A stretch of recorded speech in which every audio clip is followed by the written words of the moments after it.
CEOs have long adhered to the idea of not rocking the boat by speaking out on social issues.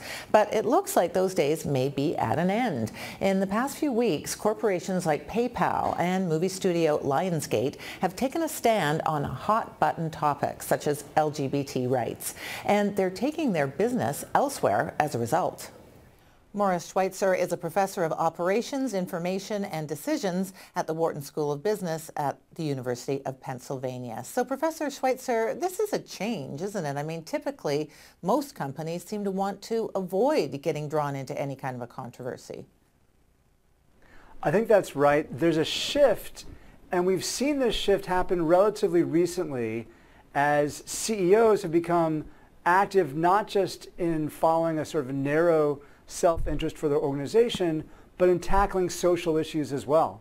Right, but this is a very specific situation. Like, it seems these laws in particular have somehow provoked corporate leaders into doing something that normally they wouldn't do. That's right. So normally they stay out of the fray of politics, and certainly politics that are outside of their core business. Here, this issue has really struck a nerve. And you've seen CEOs, and it's not just a few of them, it's dozens of CEOs lining up, taking both symbolic and practical actions in countering this legislation. Right. And I mean, what's the significance of that? I mean, what sort of a risk are they taking in making such a public stand? I think they're not taking a very big risk. I think this is an easy line of attack because this discrimination law guts provisions that protect people, and all these CEOs are basically on the right side of the issue. They're on the right side of history, and they're on the right side with the vast majority of their customers and employees. So if we think about it, the employees of a lot of these tech companies and banks, these are highly educated people. Most of them are located outside of North Carolina, and their customers are also similarly largely outside of North Carolina. The constituent base here for them is much broader, and they're actually not taking a very big risk with this issue. Yeah, I was curious. I mean, in the past, we've seen Starbucks, for example, their CEO, Howard Schultz, has been very vocal on all sorts of different social issues. Tim Cook, of course, of Apple, has come out and said things on these sorts of topics. And I'm curious whether there's been any evidence that did hurt their business in any way. No. In fact, I mean, both of those examples, so Starbucks and Apple, these are brands for which people inspire passion. People choose these brands when they have ready alternatives, cheaper alternatives, but they're inspired by the leadership. And I think they've really led the way here in a way that creates connections with customers and employees where people find meaning in the stands these CEOs are taking.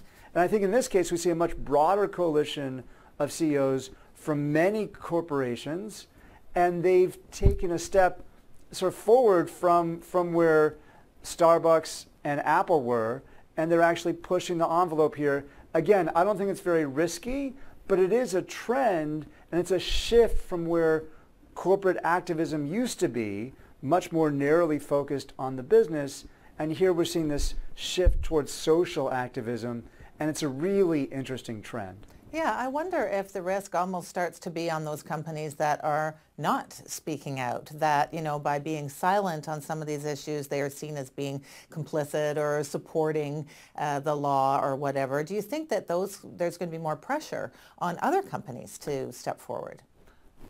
I think that's exactly right. That is, there's a shifting norm where the expectation is we're expecting these CEOs to be leaders not just of the corporation, but to be social leaders as well.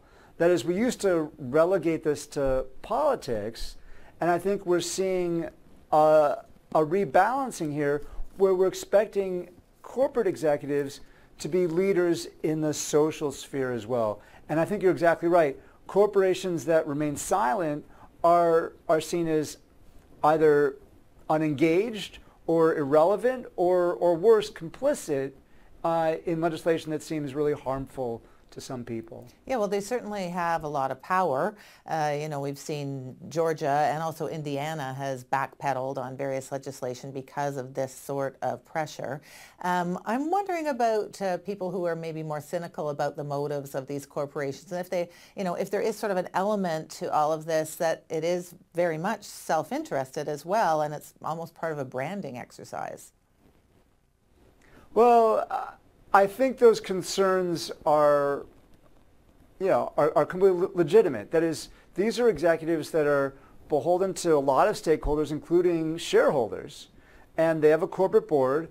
And at the end of the day, it's incumbent upon them to show a profit.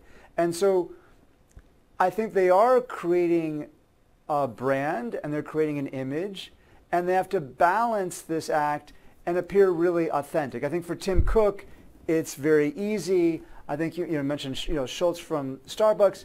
The idea of trying to have a conversation around race, which Starbucks tried to do, that really doesn't seem like a pandering move. It really did seem more authentic. I think here we're seeing an issue that is, I think, relatively easy, and yet they're beginning to have an effect. That is, you mentioned backpedaling. And here, the governor of North Carolina has begun to backpedal on this issue. And so you see corporations, which I think will become more emboldened by this, and their efforts will seem not just symbolic and empty, but actually meaningful if they can get results. Right. Okay, well, thank you so much for joining us. Thank you.